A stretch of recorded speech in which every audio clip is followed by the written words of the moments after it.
Nah,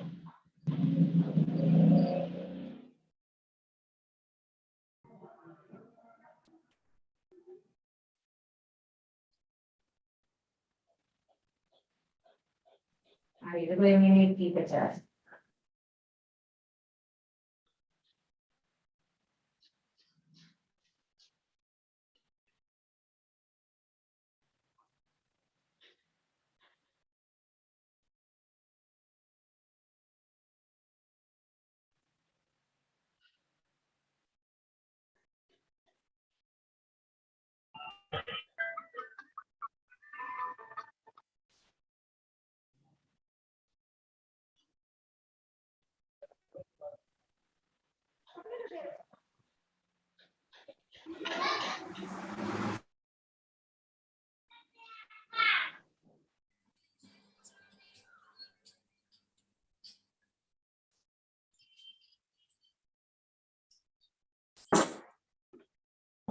Sekarang udah berapa orang tuh? Udah berapa orang gabung? Saya MC. Kalakan.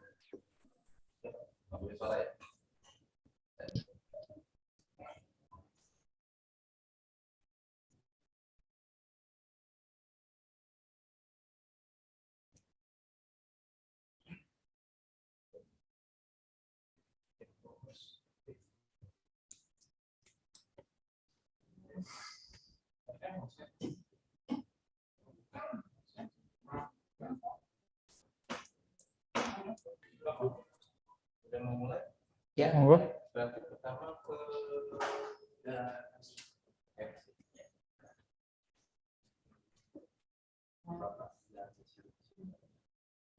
Ke sini, ke depan dah.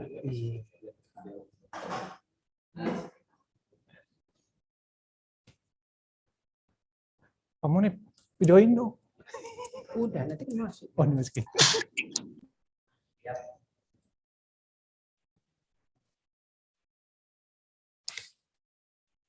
Nggak pakai baju lagi masih?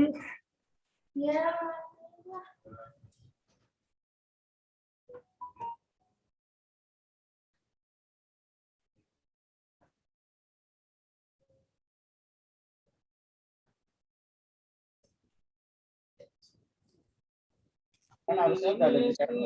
Assalamualaikum warahmatullahi wabarakatuh. Salam sejahtera buat kawan semuanya.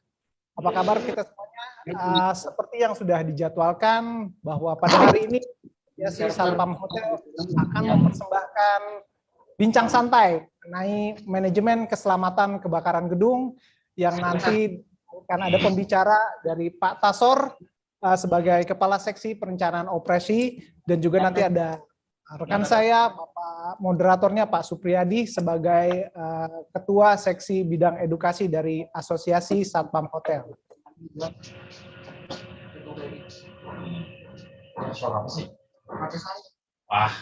Oke, berikut akan saya bacakan tata tertib dan safety induction mengenai bincang santai sore kita pada sore hari ini.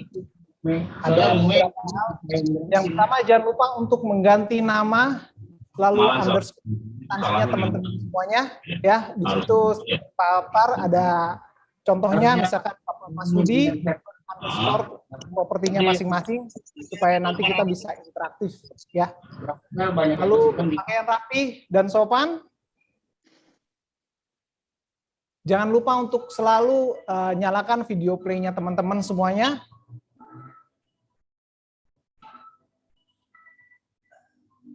Jangan lupa juga untuk mematikan mic ya, supaya kita bisa fokus dengan apa yang kita bicarakan. Apabila ada pertanyaan atau chat, bisa melalui chatnya di Zoom atau komentar melalui YouTube yang sudah ada di deskripsi. Screenshot untuk kehadiran teman-teman semuanya. Lalu nanti akan ada absen ya, jangan lupa ada absen, nanti kita akan ada linknya di akhir acara ini, baik itu dari Zoom atau juga di YouTube-nya, di deskripsinya. Nah, nanti juga akan ada e-sertifikat yang akan diberikan bagi yang ingin mendapatkan dengan membayar biaya kontribusi sebesar Rp50.000. Untuk pembayarannya ada tercantum di situ, dan akan dikirimkan paling lambat Jumat 14 Januari. Ya. Pukul 4 sore. Dan bila ada yang mau klaim mengenai e-sertifikat di kemudian hari, nanti akan saya berikan informasinya. Bisa melalui format ini ya, binsai2 underscore email teman-teman semuanya, atau cek WA yang tercantum di layar tersebut. Jangan lupa untuk subscribe dan like channel dari Edu Damkar, channel Bupro, lalu di follow juga Instagramnya dan ASH 2021 underscore official. Ya, saya akan sedikit memberikan doa. Jangan lupa siapkan untuk colokan listriknya supaya handphonenya ataupun device teman-teman semuanya selalu online, jaringan internet yang baik, audio, video, kecerahan layar, posisi duduk yang ergonomis, jangan lupa untuk prokes COVID-19, makanan minuman siapkan karena kita akan benar-benar interaktif selama 2 jam ke depan, dan jangan lupa istirahat per 20 menit pada saat kalian online di depan device kalian masing-masing, teman-teman semuanya.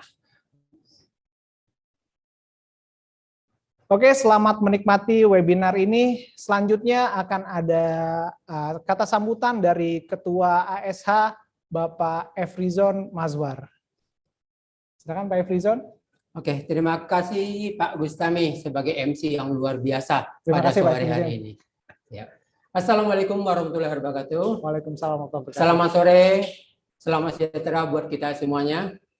Terima kasih kepada Bapak M. Tasor, SPD MT, sebagai Kepala Seksi Perencanaan Operasi Dinas Penanggulangan Kebakaran dan Penyelamatan sebagai narasumber pada sore hari ini.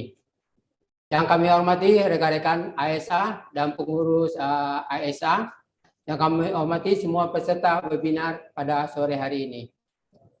Pertama-tama mari kita ucapkan puji dan syukur kepada Allah SWT karena rahmat nikmatnya lah kita bisa mengadakan webinar yang pertama di tahun 2022. Acara webinar ini akan kita adakan setiap bulan. Kita adakan setiap bulan. Kita minta kepada semua anggota dan pengurus untuk ikut acara tersebut. Dan kita juga adakan ASA Corner di malam hari setiap bulannya juga. Ya, tujuannya adalah supaya dari anggota dan pengurus ASA untuk meningkatkan ilmunya supaya lebih smart. Luar Ya, biasa. dan kita sukses untuk bersama. Ya, untuk dengan kegiatan ini kita berharap nih partisipasinya sukseskan semuanya. Ya, luangkan waktunya juga seperti itu. Pada sore hari ini topik kita adalah tentang MKKG ya. Dengan harapan untuk rekan-rekan semuanya akan tahu apa itu MKKG, apa itu maksud dan tujuannya, ruang lingkupnya. Setelah itu tahu apa yang harus dilakukan sebelum terjadi kebakaran, saat terjadi kebakaran, dan setelah terjadinya kebakaran. Sehingga kita sebagai Fire Safety Manager ya atau sebagai Security Manager tahu apa yang harus dilakukan untuk antisipasi, untuk menciptakan tempat kerjanya aman dari bahaya kebakaran. Dan saya tidak ucapkan juga tidak lupa kepada satu tim Edu Damkar, Pak Suheri, Pak Mamato dan tim yang lainnya, dan juga Pak Sukim Lim ya sebagai Kartaga Teknik Sejahtera, Pak Trisno Wira Sandi yang selalu supportnya kita dalam acara ASA. Bagi rekan-rekan yang belum bergabung di dalam ASA untuk dunia auto dan apartemen, silakan bergabung. Kita sukses untuk kita bersama. Ya, untuk mempersingkat waktu ya, saya sebagai ASA mengucapkan pada rekan-rekan untuk selamat untuk mengikuti webinar MK3 ini. Terima kasih. Wabillahi taufik. Assalamualaikum warahmatullahi wabarakatuh. Waalaikumsalam warahmatullahi wabarakatuh. Luar biasa sekali itu dah dari sambutan dari Ketua ASA kita Bapak Efrizon Mazwar. Untuk selanjutnya saya akan undang moderator kita Bapak Supriyadi sebagai Ketua Seksi Edukasi dari ASA. Waktu dan tempat kami persilakan Bapak Supriyadi.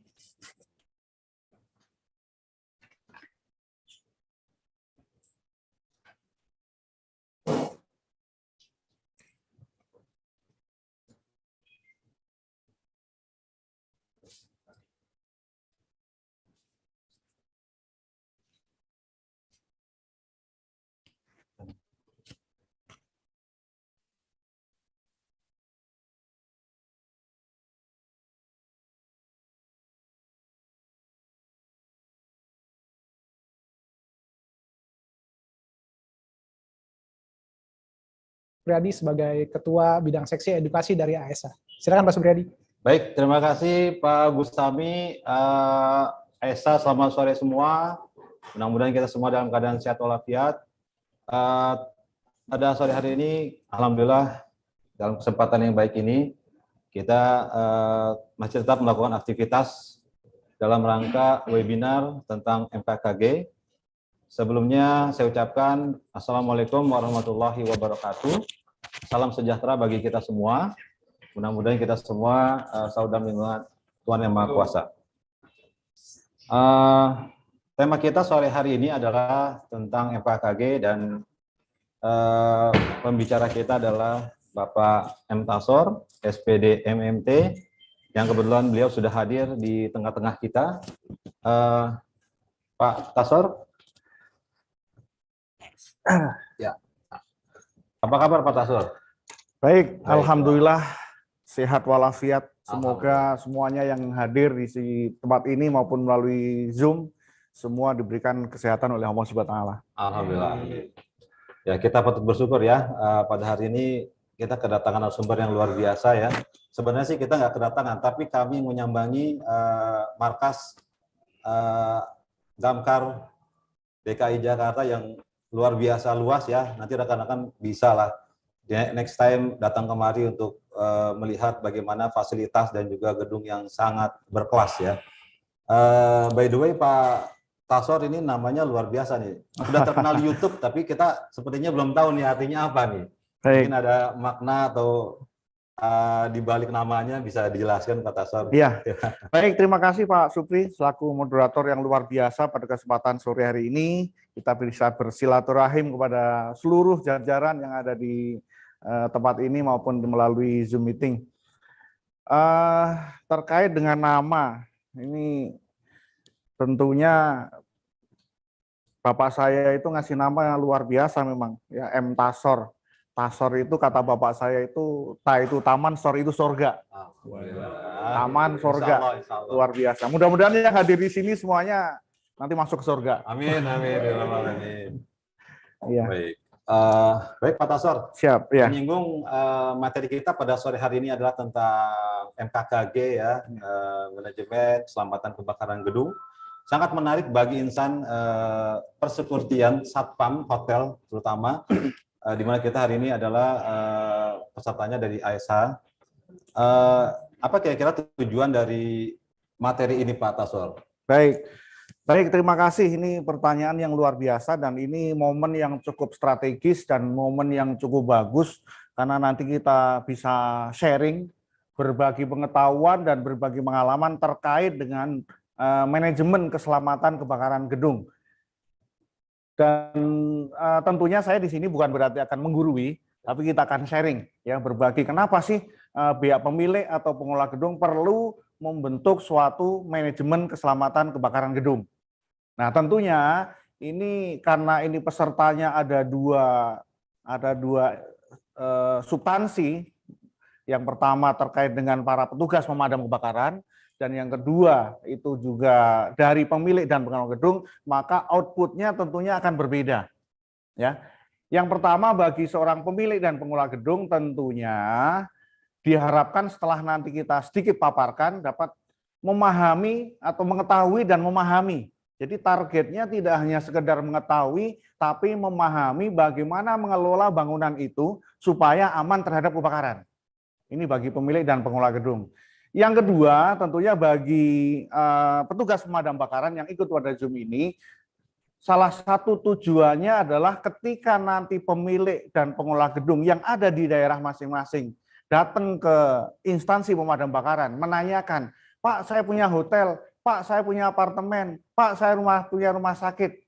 Supaya rumah sakit saya itu aman terhadap kebakaran, apa yang harus saya lakukan? Nah, jawabannya semuanya nanti akan di sini. Baik Pak, Ya, wow, gitu. luar biasa ya, menarik saya rekan-rekan semua ya. Iya. Jadi itu sekilas tujuan dari webinar kita sore hari ini. Ya. Kita juga mungkin beberapa waktu lalu kita sempat mendengar ada satu gedung di Jakarta yang dikatakan gedung bertingkat yang mengalami kebakaran dan menimbulkan 2 korban jiwa ya. Mungkin ini hal yang bisa kita hindari melalui perencanaan dari MKKG ini. Tapi juga kita perlu tahu mungkin tren kebakaran yang terjadi di Jakarta sebenarnya paling banyak itu dari unsur apa Pak? Atau dari bidang apa? Dari gedung seperti apa Pak Tasor? Baik, pertanyaan yang juga luar biasa. Ini menjadi tantangan kita semua karena berdasarkan data kita Dinas Penanggulangan Kebakaran dan Penyelamatan Provinsi DKI Jakarta, di tahun 2021 ini terjadi kasus kebakaran sebanyak 1.535 kali kasus kebakaran. Ini hal yang luar biasa. Karena kalau kita bisa rata-ratakan itu per hari itu bisa 3 sampai 4 kali kebakaran. Minum obat aja kalah. Waduh. Minum obat aja kalah. Oleh karena itu ini harus menjadi perhatian kita semua bahwa memanage suatu bangunan itu menjadi perhatian yang serius dari seluruh unsur. Ya, harus ada kebijakan dari top manajemen bahwa ini perlu, ini penting, dan kalau itu sudah menjadi suatu kebijakan, tentunya menjadi komitmen dari seluruh unsur yang terlibat di dalam manajemen keselamatan kebakaran gedung tersebut. Nah, dan di sini trennya terkait dengan kebakaran, ini perlu saya sampaikan di sini juga, ini data kita, data terupdate terbaru, bahwa perbandingan proporsional kaitan dengan dugaan penyebab kebakaran. Ini luar biasa ini. 67%,1 itu disebabkan oleh listrik. Jadi listrik masih menduduki ranking tertinggi. Ini yang juga harus menjadi perhatian kita semua, baik pemilik maupun pengguna, termasuk dari unsur masyarakat, bahwa listrik masih menduduki ranking tertinggi, 67%.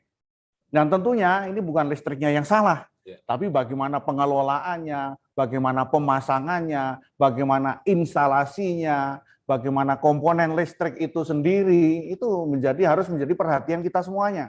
Karena rankingnya cukup tinggi, 67%. Ini data valid yang berhasil kita himpun dari laporan dari Laboratorium Forensik Mabes Polri. Kemudian terkait dengan kebakaran juga, ini untuk perhatian kita semua juga terkait dengan objek yang terbakar. Ya, objek yang terbakar. Ranking pertama masih diduduki oleh bangunan perumahan.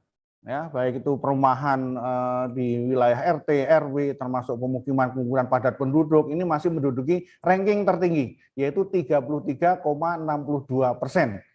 Nah, kemudian disusul ranking kedua adalah instalasi luar gedung, ini juga rankingnya cukup tinggi. Instalasi luar gedung sebenarnya kalau terkait dengan kerugian, ini kecil.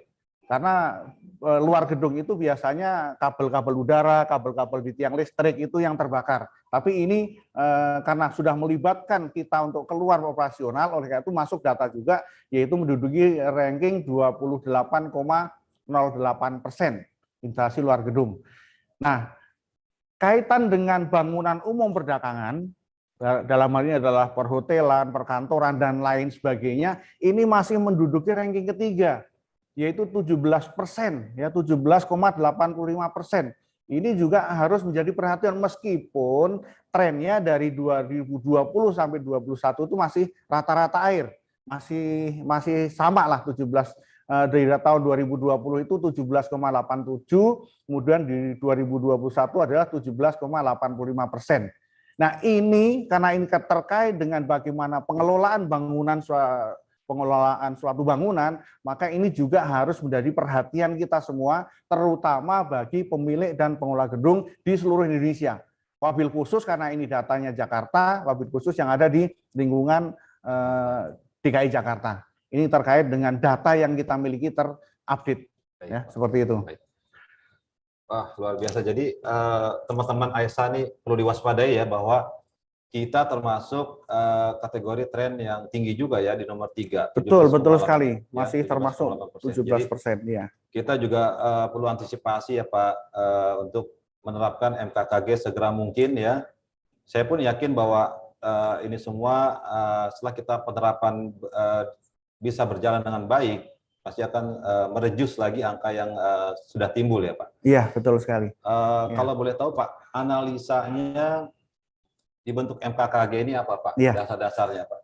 Baik, tentunya setiap kejadian kebakaran itu harus kita analisa apa penyebabnya, bagaimana penanggulangannya dan lain sebagainya. Karena kalau terjadi kebakaran itu pasti identik dengan kerugian, itu pasti. Nah, masalahnya bagaimana kita meminimalisir tingkat kerugian tersebut. Nah, di sini ada sedikit data ya terkait dengan menganalisa bahwa kalau terjadi kebakaran dimanapun pasti identik dengan kerugian. Nah, dalam analisa ini kita bisa lihat di sana bahwa kalau terjadi kebakaran tentunya ada suatu respon. Respon itu bisa datangnya dari fire alarm sistem terpasang di gedung itu yang paling penting. Kalau alarmnya nggak ada, respon juga bisa datangnya dari para penghuni. Teriak, kebakaran, kebakaran, itu juga respon. Juga respon bisa datangnya dari masyarakat umum yang sedang lewat di depan gedungnya. Melihat kejadian, melihat kepulan asap, melihat kobaran api, itu juga respon. Nah, tentunya kalau ada respon, tentunya ada action atau tindakan. Ya. Kalau kebakaran itu bisa dipadamkan oleh penghuni di gedung itu, wabil khusus lagi penghuni di lantai itu, ya, maka konsekuensi kerugiannya kecil. Ya, konsekuensi kerugiannya kecil. Karena begitu ada indikasi kebakaran, kemudian tim EKG-nya juga udah siap, langsung ambil apar, padamkan. Itu konsekuensi kerugiannya kecil. Tapi kalau tidak, selanjutnya akan dikendalikan oleh sprinkler terpasang di gedung itu. Ya. Kalau sprinkler itu berfungsi dengan baik, maka konsekuensi kerugiannya sedang. Maksudnya sedang, kalau yang terbakar ruangan ini tentunya ya hanya ruangan ini saja yang terbakar. Tidak akan merambat kemana-mana. Karena apa? Kebakarannya sudah terlokalisir dari pancaran yang keluar dari sprinkler tersebut. Oleh karena itu, kalau itu berfungsi dengan baik, maka dikategorikan sebagai konsekuensi kerugiannya sedang. Ya. Karena sprinkler ini merupakan suatu sistem, tentunya tidak berdiri sendiri. Oke, sprinklernya ada. Airnya ada atau tidak? Oke, airnya ada, pompanya hidup atau tidak? Nah, ini masalah kita. Nah, kalau itu sprinklernya tidak berfungsi, tentunya selanjutnya akan dikendalikan oleh pihak Dinas Pemadam Kebakaran, baik itu kabupaten, kota maupun provinsi di daerah masing-masing. Kalau bapak-bapak yang pemadam kebakaran yang memadamkan atau yang mengendalikan, tentunya konsekuensi kerugiannya besar, bahkan sangat besar, Pak. Karena kerugiannya double, ya. Kerugian dari dampak kebakaran yang memang kita sampai di TKP sudah besar, kaitan dengan respon time kita. Meskipun di DKI Jakarta respon time yang ditentukan oleh Kementerian Dalam Negeri 15 menit itu tercapai. Ya, kita rata-rata respon time kita adalah 7 menit, jadi masih terlampaui. Tapi di daerah-daerah lain barangkali belum sampai ke sana karena kekurangan armada, pos, dan lain sebagainya. Yang kedua adalah kerugian dari dampak pemadaman. Barang-barang material-material yang belum terbakar atau yang tidak terbakar karena kena semprotan air pemadam, itu kemungkinan rusak, iya. Kemungkinan rusak ada. Ya, itu. Jadi kalau pemadam kebakaran yang mau mengendalikan bahwa kerugiannya bisa besar, bahkan sangat besar. Oleh karena itu, pihak pemilik atau pengelola gedung tentunya akan berusaha untuk meminimalisir tingkat kerugian. Ya, meminimalisir tingkat kerugian. Nah, untuk bisa meminimalisir tingkat kerugian, tentunya harus dilengkapi yang pertama adalah suatu proteksi kebakaran. Dalam hal ini adalah alat. Oke, padamkan dengan apar. Aparnya harus ada. Nah, yang kedua tentunya harus didukung oleh sumber daya manusia yang mampu dan bisa mengoperasikan alat tersebut dengan aman, ya, efektif, efisien, dan aman. Nah, ini yang harus menjadi pemikiran kita semua terkait dengan peralatan.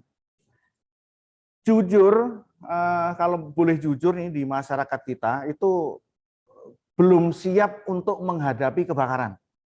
Kalau boleh katakan seperti itu, ya belum siap karena belum seluruh rumah tempat tinggal kita, bahkan bapak-bapak sendiri barangkali di rumah sendiri itu belum tersedia alat atau alat pemadam api ringan. Ya, padahal kalau itu ada, bisa langsung action untuk memadamkan kebakaran secara dini di rumahnya masing-masing. Ya, karena kebakaran juga mengancam pula di rumah kita. Itu yang harus jadi perhatian kita. Kita sedikit berpikir, ya, aset rumah kita sekian miliar, sekian ratus juta, pengadaan APAR paling satu tabung hanya ya 200-300 ribu kalau kita bandingkan gitu. Tapi itu pun belum terpikirkan oleh masyarakat kita. Itu yang harus menjadi pertimbangan kita, bahwa dengan sedikit kita mengadakan APAR itu sudah dapat melindungi aset rumah beserta isinya yang kita punya, yang ratusan juta, miliaran bahkan. Nah, kita punya mobil, ya standarnya mobil kita kalau anggota security lah, nggak usah tinggi-tinggi, standarnya misalnya Fortuner misalnya itu. Amin. Ya, mampu beli Fortuner 500-600 juta. Ya. Tapi beli satu tabung yang harganya paling 300.000 Nggak mampu. belum terpikirkan Iya. oleh kita. Itu yang juga harus menjadi perhatian kita. Padahal kebakaran mengancam pula di unit mobil kita. Ya.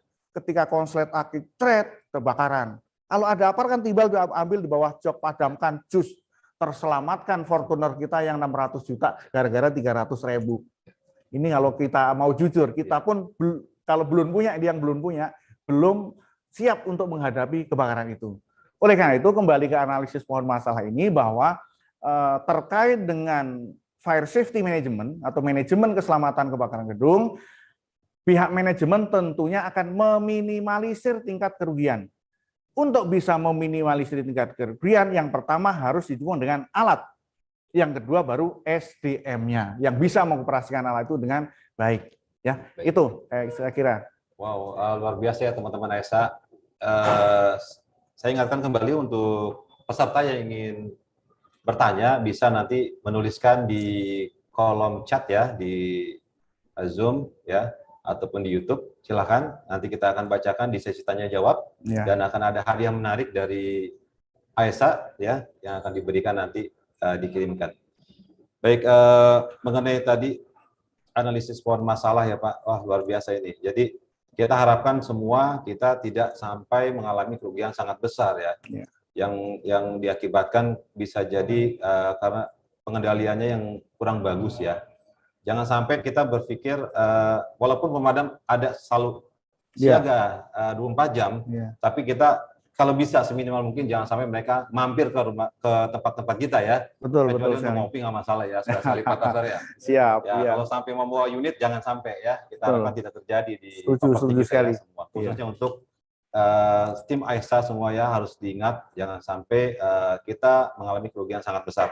Baik Pak, tadi bicara masalah manajemen aset sumber daya manusia sangat menarik nih Pak. Ya, Kayaknya kita sudah masuk ke MKKG-nya nih Pak ya. Jadi setahu saya manajemen itu kan adalah seni mengelola ya Pak, mengelola aset dan juga sumber daya manusia, equipment yang ada. Betul. Untuk meminimalisir risiko. Nah, untuk pengertian manajemen dalam MKKG sendiri Pak, mungkin Bapak bisa jelaskan Pak kepada kami semua. Oke, siap.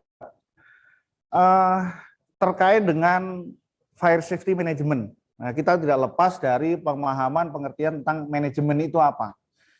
Manajemen adalah seni, ini saya mengambil dari beberapa buku referensi, tapi setelah kita simpulkan, ada pokok-pokok yang memang harus kita simpulkan. Yang pertama yang terkait dengan manajemen.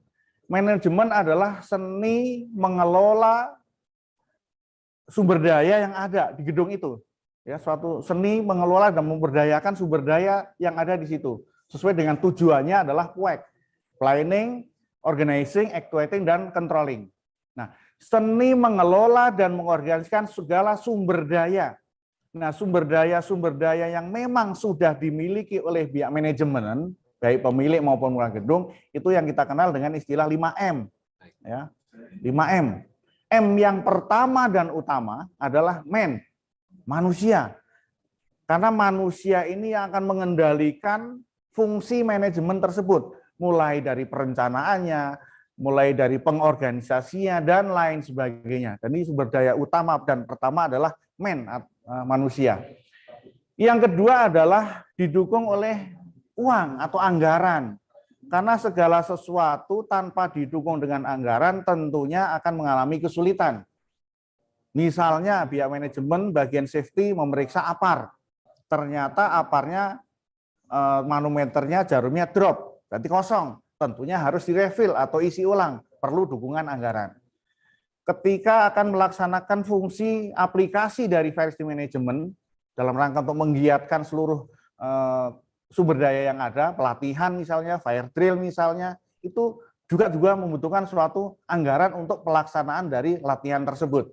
Jadi anggaran juga merupakan sumber daya juga yang sudah harus disiapkan oleh pihak manajemen.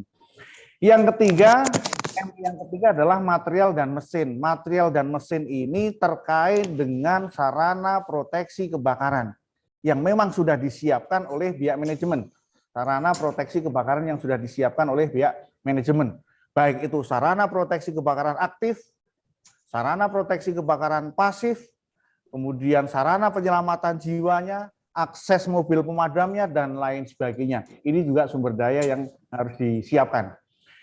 Yang ketiga yang tidak kalah pentingnya adalah terkait dengan metode. Ya.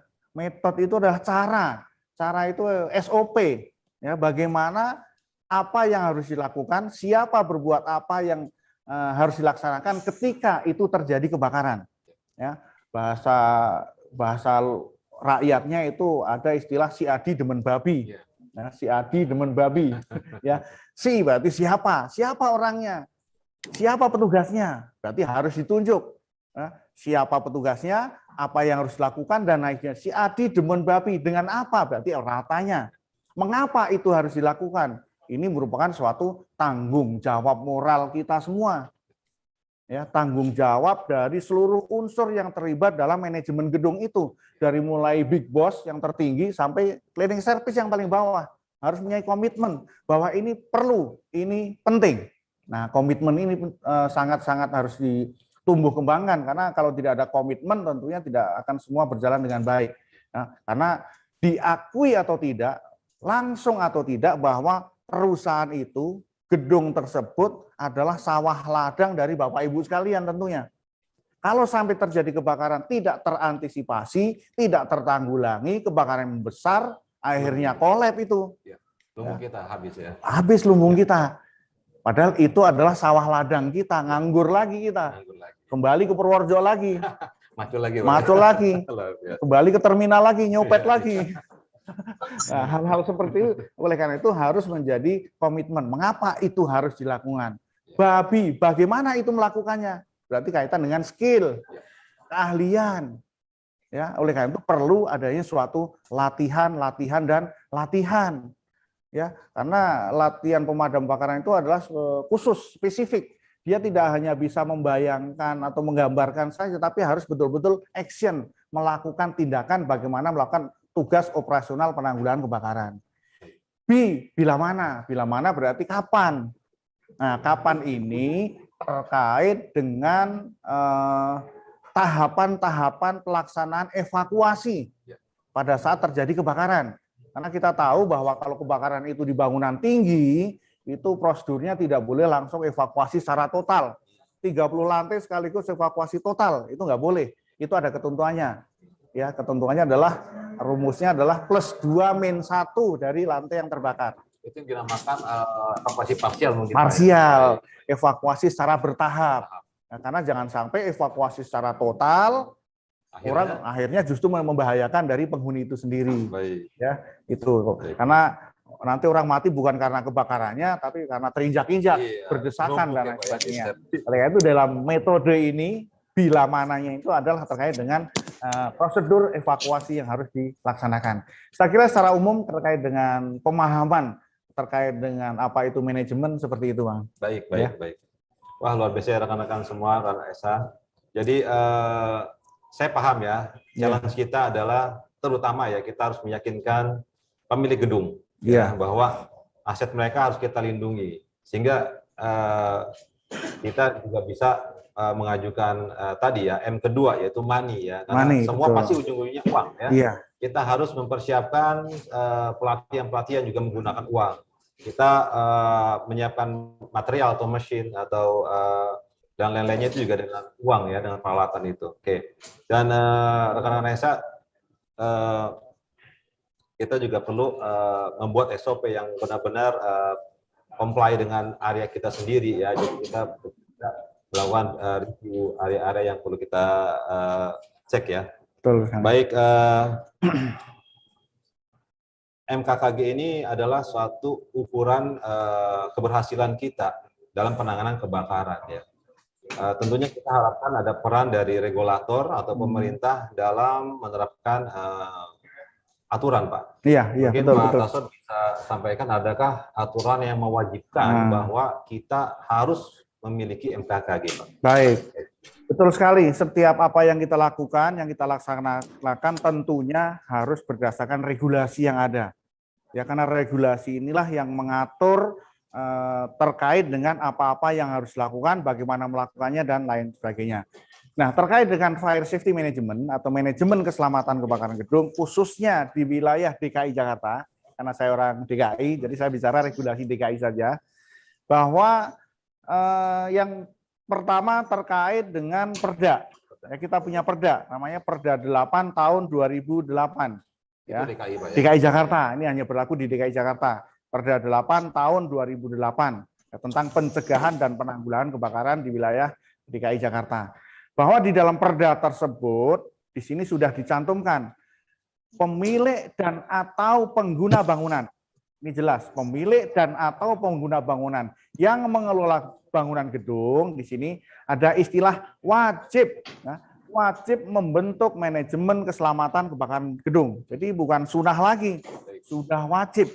Ini dalam rangka untuk apa? Melindungi harta, benda, aset yang ada di gedung tersebut, termasuk keselamatan jiwa penghuninya, baik itu penghuni tetap maupun penghuni tidak tetap. Oleh karena itu di Perda tersebut diamanahkan adalah wajib membentuk manajemen keselamatan kebakaran gedung.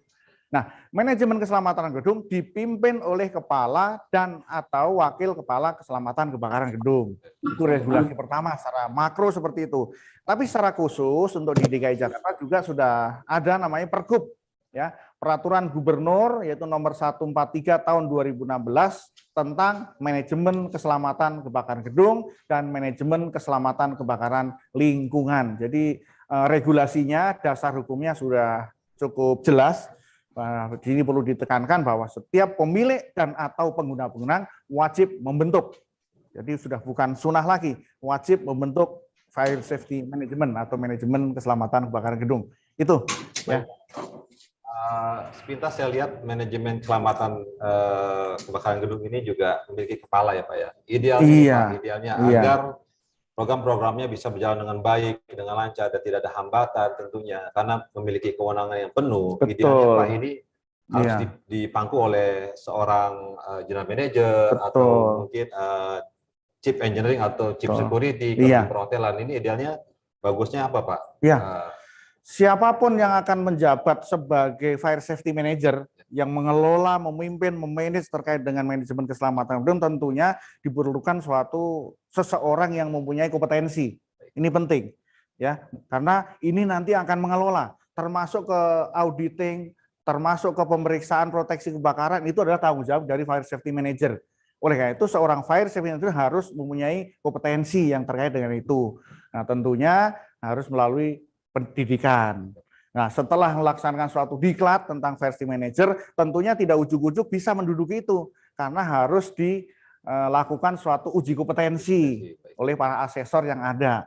Nah, setelah dia mengikuti pendidikan, mengikuti uji kompetensi dan dinyatakan oleh asesor itu kompeten, jadi judulnya di situ bukan lulus atau tidak lulus, Kompeten ya, tapi kompeten maupun unkompeten. Oh. Nah, gitu. Jadi memang kompetensinya sudah ada, baru boleh menduduki jabatan sebagai fire safety manager yang akan mengelola bangunan itu dari mulai persiapan, pelaksanaan sampai dengan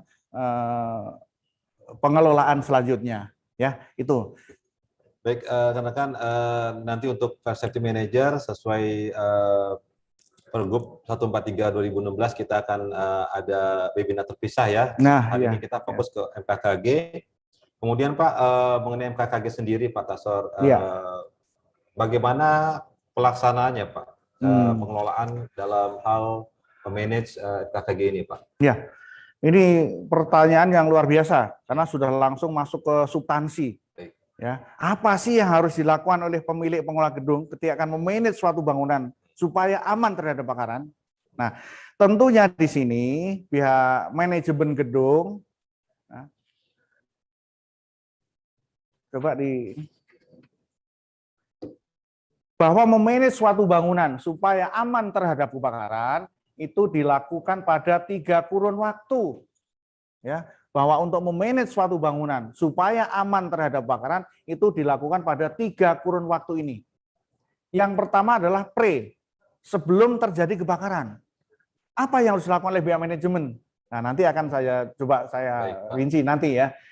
Yang kedua adalah in case, pada saat terjadi kebakaran, langkah-langkah apa yang harus dilakukan oleh pihak manajemen terkait dengan pelaksanaan penanganan kebakaran tersebut.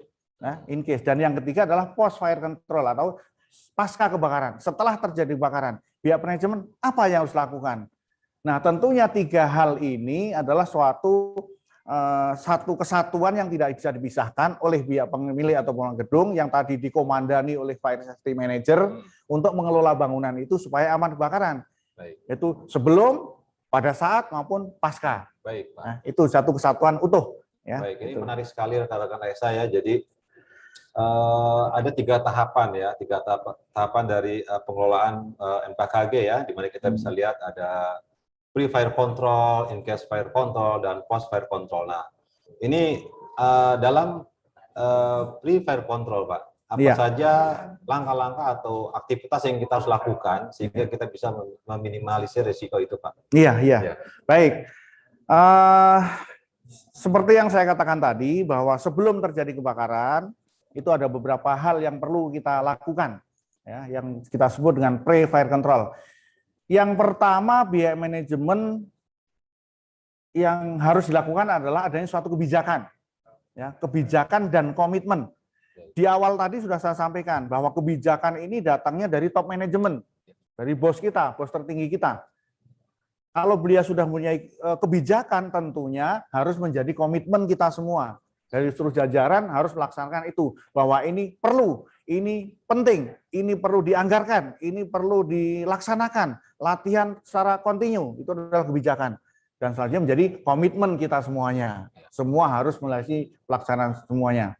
Yang kedua, terkait dengan sebelum terjadi kebakaran, setelah ada kebijakan dan komitmen, yang kedua harus selalu dilakukan identifikasi sumber-sumber bahaya yang mungkin timbul di lingkungan perusahaan tersebut atau lingkungan gedung tersebut. Kira-kira bahaya apa saja yang akan muncul ketika terjadi kebakaran atau potensi-potensi apa saja yang barangkali bisa menimbulkan kejadian kebakaran. Harus kita identifikasi. Tadi terkait dengan listrik misalnya, 67% disebabkan oleh listrik. Ya. Nah, ini di rumah juga seperti itu, kita identifikasi salah satu penyebabnya itu kaitan dengan listrik adalah dulu waktu kita susah barangkali ya, di rumah masang listrik itu 450 cukup. Ya. Nah, sekarang ekonominya sudah meningkat lah gitu. Masih bisa 2, Pak. Masih bisa 2. TV tiap ruangan ada. 100 tiap kamar ada. 450 nggak cukup. Nambah daya menjadi 1.300, bahkan 2.200 dan selanjutnya. Terpikirkan oleh kita bahwa sistem pengkabelan yang dulu dipasang waktu kita susah, itu spesifikasinya hanya mampu menahan arus 450. Sekarang sudah 1.300, 2.200. Dampaknya apa? Kabel yang ada tidak mampu menahan arus yang lewat. Akibatnya apa? Panas tentunya. Kalau panas, meleleh. Kalau meleleh, konslet. Nah, itu terjadi arus pendek ya, arus pendek, ditambah lagi komponen listriknya produk Spanyol, Pak. Waduh, apa tuh Pak Spanyol? Separuh nyolong. Yang harusnya kalau konslet itu MCB-nya turun, nggak mau Iya. turun. Iya. Yang harusnya kalau konslet itu sekringnya putus, nggak mau putus. Iya. Nah, itu Bahaya, juga ya. bahaya. Itu juga penyebab. Ya. Yang kedua terkait dengan listrik juga, ini kenapa saya garis bawahi listrik, karena Ya. 67%, Tinggi, iya, Pak. Baik. terkait dengan ketidaktahuan terkait penggunaan listrik. Iya. Bahwa satu stop kontak, menurut standar PUIL, Ya. persyaratan umum instalasi listrik, itu satu stop kontak itu hanya diperbolehkan nambah 1T. 1T aja, Pak, ya. 1T Nggak boleh saja, lebih, ya. nggak boleh lebih, karena itu Baik. kaitan dengan kekuatan, keselamatan. Ya, 1T itu kan sudah berapa lubang tiga, itu? Pak, ya. Tiga ya? 3. Oh, bukan 6 ya? 3. 6. 2 di atas, 2 di tengah, 2 di bawah. Oh, ada juga yang Iya, iya. Nah, karena ketidaktahuan masyarakat juga, perabotannya banyak, Ya. serba listrik, Nyolok akhirnya semua. nyolok semua, Ah. numpuk di situ. Itu Ya. juga penyebab terjadinya kebakaran Ya. disebabkan oleh listrik. Oleh karena itu kita harapkan seluruh masyarakat harus mengetahui tentang pemeliharaan maupun perawatan listrik tersebut. Kalau mau nambah daya, ya koordinasikan dulu ke petugas PLN, Pak. Ini sama udah daya sekian. Spesifik kabel saya mampu nggak menahan arus sekian. Nah, itu kaitan dengan pencegahan. Ya. Kalau itu sudah tahu bahwa itu penyebab kebakaran, tapi masih dilaksanakan juga di kantor maupun di rumah, kalau terjadi kebakaran, bukan musibah, tapi suatu resiko. Baik. Ini yang harus kita garis bawahi. Resiko udah tahu itu bahaya, kenapa itu Masih dilakukan? dilakukan. Nah, ini perlu pemahaman kita semua. Baik. Itu yang namanya identifikasi sumber-sumber bahaya yang harus kita lakukan. Yang kedua kaitan dengan yang ketiga, inventarisasi sarana proteksi dan sarana jalan keluar. Ini penting, sarana penyelamatan jiwa. Inventarisasi, oh apar ada, oh hidran ada, oh dalam box hidran harus ada nozzle, harus ada selang, harus ada kunci hidran, ada, pastikan ada. Nah, mengenai itu berfungsi atau tidak, langkah selanjutnya kita melaksanakan Inspeksi, Pak, ya. reksa uji namanya, pemeriksaan dan pengujian. Nah, di poin ketiga itu perlu saya garis bawahi kaitan dengan sarana penyelamatan jiwa. Ya. Ya, kita tekankan juga, pastikan bahwa seluruh sarana jalan keluar atau sarana penyelamatan jiwa yang ada di gedung tersebut, tangga darurat, pastikan harus dalam keadaan steril. Steril. Karena itu satu-satunya akses yang akan dipakai oleh penghuni gedung, Ya. baik itu penghuni tetap maupun penghuni tetap, untuk menyelamatkan diri, evakuasi dalam gedung itu sendiri. Ya. Maka itu periksa, pastikan bahwa itu steril, kosong. Pastikan lampu emergensinya nyala. Pastikan pressurized fan-nya yang ada di berfungsi. Baik. Nah itu, karena itu satu-satunya jalan. Ya. Ya, sebelum pemadam datang, kalau pemadam datang bisa evakuasi luar gedung, Ya. menggunakan mobil tangga, itu alternatif terakhir. Ya, itu kalau bisa dihindari. Kalau bisa dihindari. Nah, selanjutnya inspeksi dan uji coba. Pastikan bahwa seluruh sarana proteksi di gedung tersebut selalu dalam kondisi siaga 1. Nggak boleh, mungkin masih bisa. Oh, barangkali masih bisa. Nggak boleh. Ya. Harus bisa. Oleh karena itu harus dilakukan suatu inspeksi, pemeriksaan secara berkala. Ya, Ya. pemeriksaan secara berkala. Ini biasanya dilakukan oleh para inspektor untuk eksternal. Ya. Jadi oleh internal, boleh eksternal. Internal dari fire safety manager yang ada di gedung itu melakukan inspeksi, aparnya bagaimana, hidrannya seperti apa, alarmnya, sprinklernya, dan seluruhnya itu diperiksa. Baik. Nah, termasuk uji coba. Nah, selanjutnya adalah tingkatkan pemeliharaan dan perawatan seluruh sarana proteksi kebakaran. Ya, lakukan dalam rangka untuk menjamin bahwa seluruh sarana proteksi kebakaran itu berfungsi dengan baik, harus dilakukan pemeliharaan dan perawatan. Sedikit berbeda pemahaman terkait dengan pemeliharaan dan perawatan. Apa bedanya, Pak? Memelihara atau pemeliharaan itu, memelihara itu mempertahankan kondisi yang sudah dalam keadaan baik, dijaga agar tetap baik. Oke. Nah, tapi kalau perawatan, ketika kita periksa terjadi sedikit kesalahan atau kerusakan, Ya. itu harus dilakukan perawatan. Perawatan. Nah, Atau gitu. penggantian mungkin, Atau Pak, ya? penggantian Oh, bahkan. baik. Luar biasa. Ini moderator kita luar biasa ini. Aduh, belajar ya, Bapak. Luar biasa ini. Dan yang selanjutnya adalah pengawasan terhadap tempat dan lingkungan kerja. Nah, ini tugas tambahan dari para security. Siap. Security atau satpam. Security itu satpam ya? Satpam, Pak. Satpam. Kita menganut bahasa Indonesia yang baik dan benar. Oh iya ya. Satpam itu kalau di tempat saya nih satpam. Itu saat Anda tidur pasti ada maling. Itu satpam. Jadi harus ada ya. Nah, harus standby Ah, karena cetak. digaji dibayar karena standby-nya, Iya. karena siaganya nggak boleh. Jangan malah ikut tidur ya, Nggak Pak. mau tidur. Tolong Ya, dicamkan ya. Nah, ini anggota security penting Ya. nih. Saat ada tidur pasti ada maling. Kalau malingnya manusia kelihatan, oh maling, tapi maling yang kelihatan banyak. Karena kalau tidur, kalau malingnya namanya si jago merah, api, semua bisa Iya. jadi korban ini ya. ya. Kalau tidur ada asap nggak lihat, Iya. alarm berbunyi nggak denger, Dengar. karena tidur. Iya. Kalau sudah seperti itu bukan pada saat Anda tidur pasti ada maling, tapi pada saat Anda tidur Pasti. Andalah maling. Oh, Andalah maling. malah ya. Nah, luar biasa ini. Aduh, jangan Oke, sampai Satpam kita- setuju, jangan sampai seperti itu. Ya. Oleh karena itu tetap. Nah, terkait dengan MKKG ini, Ya. pengawasan terhadap tempat dan lingkungan kerja adalah salah satu tugas dari Satpam tadi. Sebagai contoh misalnya kalau di lingkungan perusahaan ada kontraktor yang sedang bekerja, ya, menggunakan bahan mudah terbakar atau yang bisa menyebabkan timbulnya api. Ya. Itu protapnya, SOP-nya di dekatnya harus tersedia 1 tabung alat pemadam api ringan. Ya. Ini protap. Nah, pihak security atau satpam tadi bisa menegur. Ya. Bos, kamu kerja di situ, ngelas di situ, mana aparnya? Ya. Itu kan bahan mudah terbakar, itu kan bisa menimbulkan api. Boleh mengingatkan seperti itu. Itu salah satu dari bentuk pengawasan terhadap tempat dan lingkungan kerja di lingkungan gedung tersebut. Nah, selanjutnya terkait dengan struktur. Nah, ini juga yang sebelum dilakukan adalah membentuk namanya struktur organisasi peran kebakaran, emergency response team, ERT, emergency response atau tim tanggap darurat. Nah, nanti terkait dengan tanggap darurat ini, tim tanggap darurat ini penting, ya, karena 3 hal yang harus dilakukan pihak manajemen minimal 3 ini. Yang pertama harus membentuk yang namanya struktur organisasi peran kebakaran. Ya. Bentuk. Ya, siapa kepala keselamatan kebakaran gedung, siapa kapten floor, kemudian ada tim pemadam, tim evakuasi dan lain sebagainya.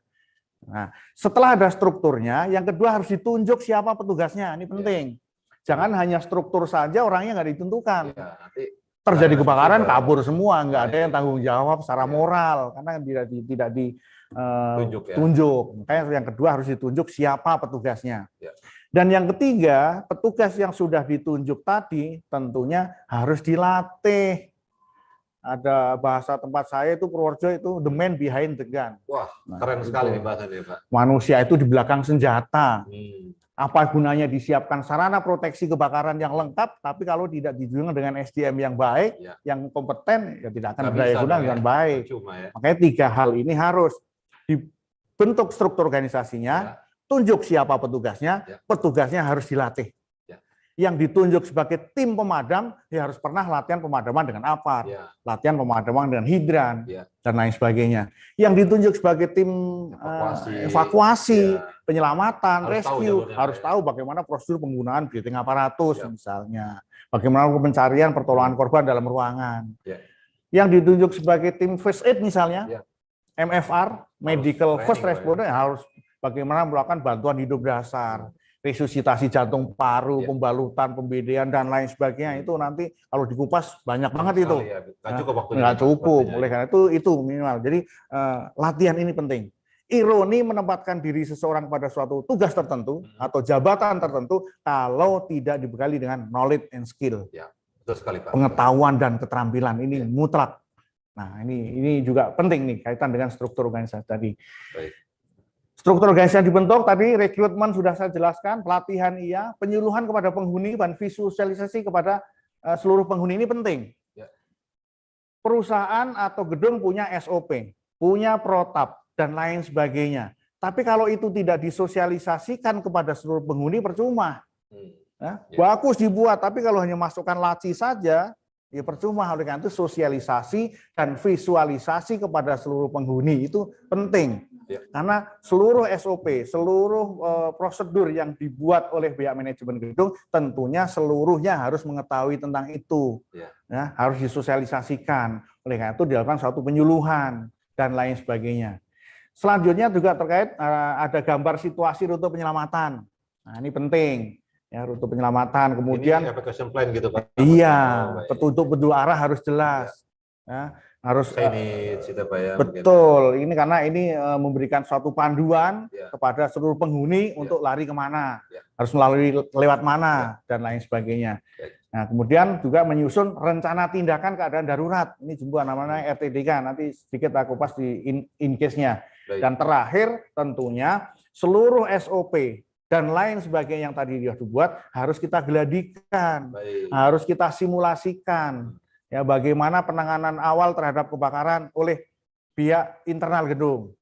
Ketika internal gedung tidak mampu manggil pemadam kebakaran, bagaimana rencana operasinya? Ya. Nah, itu rencana operasi itu juga terkait dengan bidang saya juga. Wah. Nah, untuk Pengawasan Bapak ya. ya, untuk wilayah DKI Jakarta ini dari tahun kemarin sudah kita susun.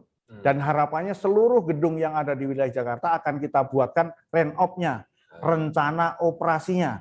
Bagaimana kalau terjadi di gedung ini, unit pertama datang dari mana, kemudian sumber airnya di mana, penyerang, penyalur sumber air itu posisinya di mana, dan lain sebagainya sudah kita konsep.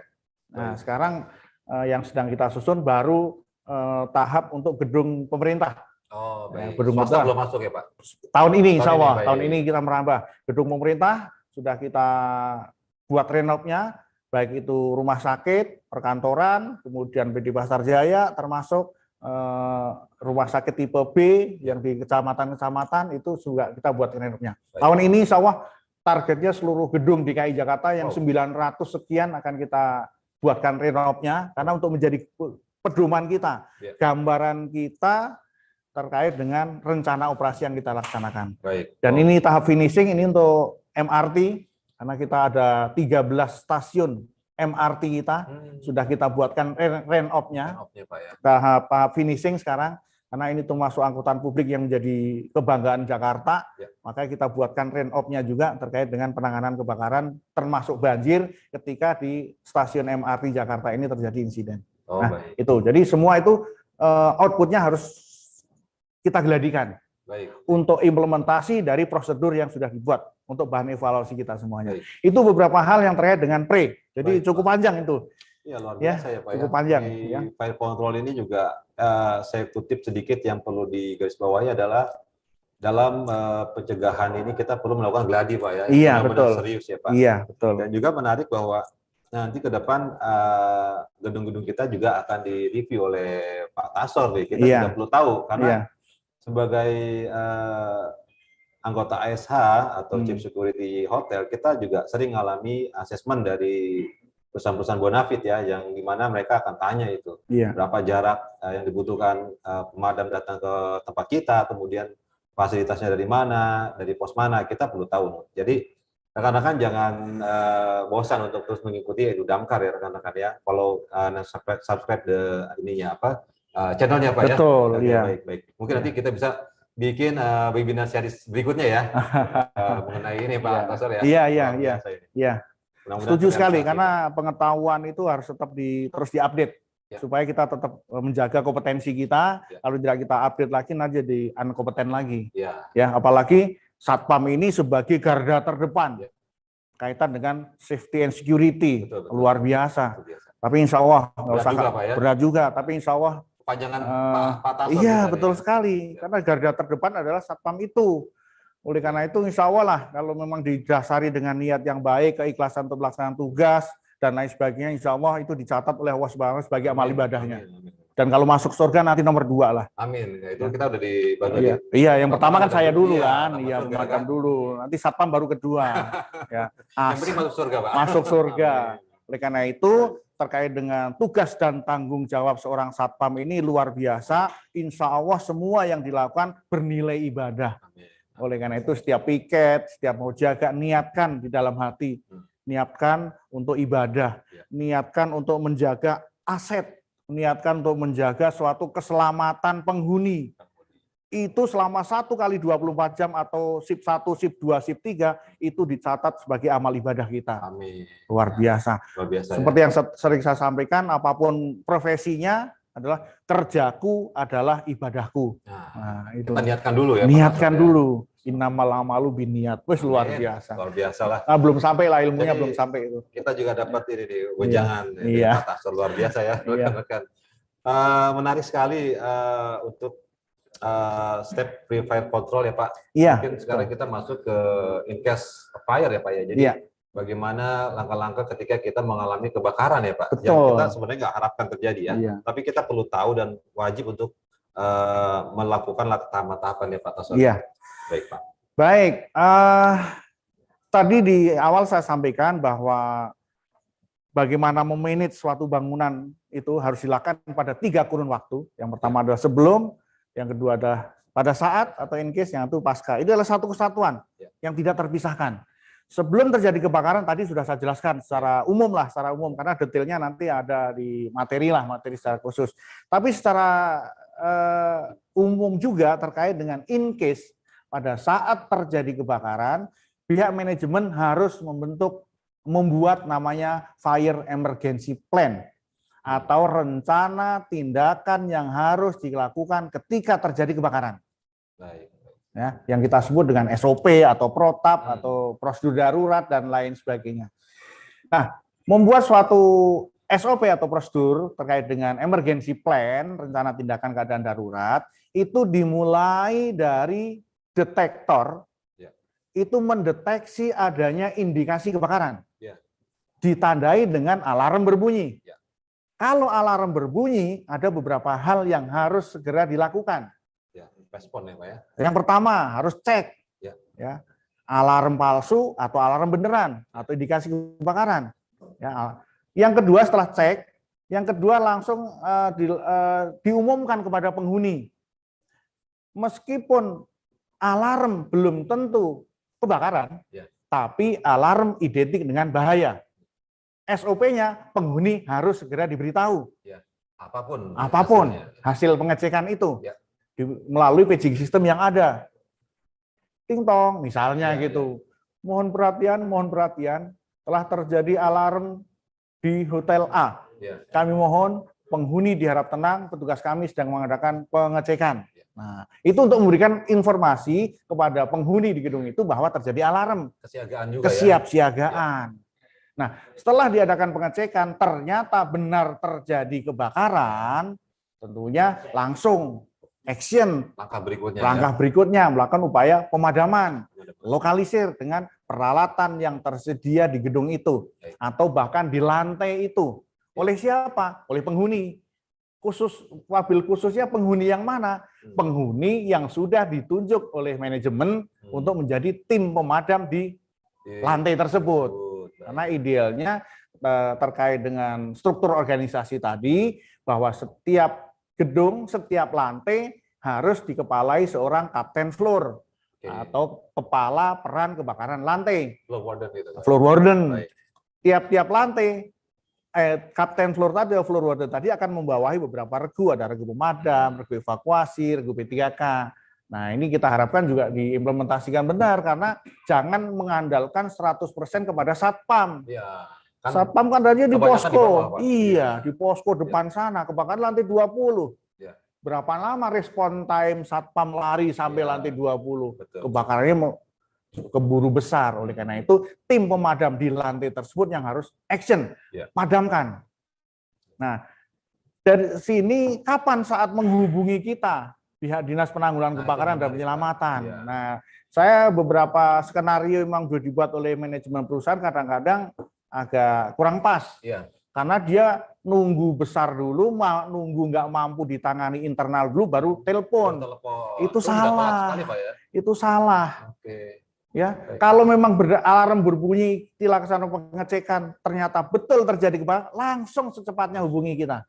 Langsung secepatnya hubungi Dinas Penanggulangan Kebakaran DKI Jakarta, kalau Jakarta, dengan nomornya apal ya, 112.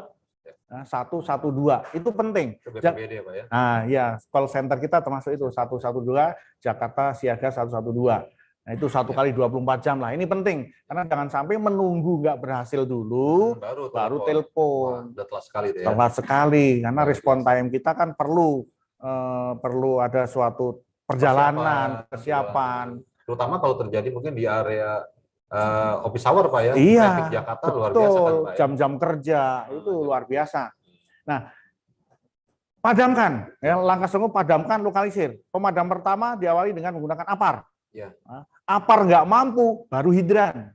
Nah, ketika hidran main di gedung itu, pihak kepala keselamatan kebakaran gedung atau fire safety manager tadi sudah boleh mengambil langkah berikutnya untuk melaksanakan suatu evakuasi.